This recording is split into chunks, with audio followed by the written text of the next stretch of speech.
మొన్న పద్మశ్రీ అవార్డు విషయంలో గద్దర్ గారి పైన కేంద్ర హోంశాఖ సహాయ మంత్రి బండి సంజయ్ మాటలను ఉస్మాన్ యూనివర్సిటీ అన్ని విద్యార్థి సంఘాల పక్షాన మేము తీవ్రంగా ఖండిస్తున్నాం.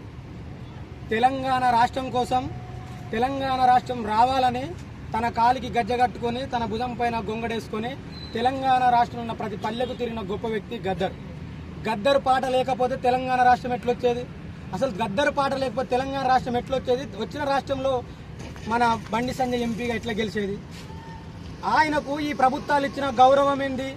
బుల్లెట్ ఇచ్చింది. కానీ ఈ దేశ ప్రజలకు ఇచ్చిన గౌరవం ఏంది? ప్రజా యుద్ధ నౌక. ఈ ప్రపంచంలోనే అతిపెద్ద నోబెల్ బహుమతి అని మాట్లాడుతురుగా, ఆ బహుమతి కూడా గద్దర్ కాలిగోటికి సరిపోదు. గద్దర్ అంటే ప్రజల మనిషి. ఆ ప్రజల మనిషి గురించి బండి సంజయ్ మాట్లాడడం అనేది చాలా సిగ్గుచేటు. బండి సంజయ్ ఏం మాట్లాడాలి? శనివారం, ఆదివారం, మంగళవారం, సోమవారం ఇవి మాట్లాడుకోవాలి. బండి సంజయ్ మాట్లాడుకోవాల్సిన విషయాలు చాలా ఉన్నాయి. కానీ గద్దర్ గురించి మాట్లాడాల్సిన గొప్ప వ్యక్తి బండి సంజయ్ కాదు. బండి సంజయ్ ఏం చేస్తాడో మాకు తెలియదా? ఆయనకు డిగ్రీ కూడా పాస్ కాని వ్యక్తి బండి సంజయ్. కానీ గద్దర్ ఇదే ఉస్మాన్ యూనివర్సిటీలో ఇంజనీరింగ్ చేసిండు.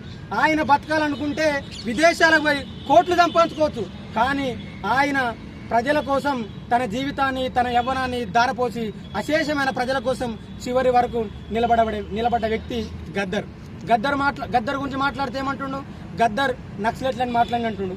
మరి అదే ఎన్టీ రామారావు, అదే ఇప్పుడు నీ పార్టీతో కూటమి ఉన్న టీడీపీ పార్టీ వ్యవస్థాపకుడు ఎన్టీ రామారావు ఏమన్నాడు? నక్సలెట్ల మరి నిజమైన దేశభక్తి అన్నాడు కదా. మరి అదే మీ నరేంద్ర మోడీ గద్దర్ ఆత్మ శాంతి చేకూరాలని చెప్పి లెటర్ కూడా పెట్టిండు కదా ప్రధానమంత్రి.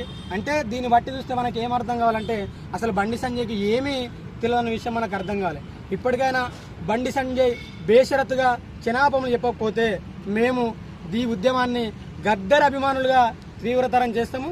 దానికి తగిన మూల్యం కూడా బండి సంజయ్ చెల్లించాలని చెప్పి తెలియజేసుకుంటూ ఈ పోరాటాన్ని ఇంకా మేము ముందు కూడా కొనసాగిస్తామని తెలియజేస్తున్నాం.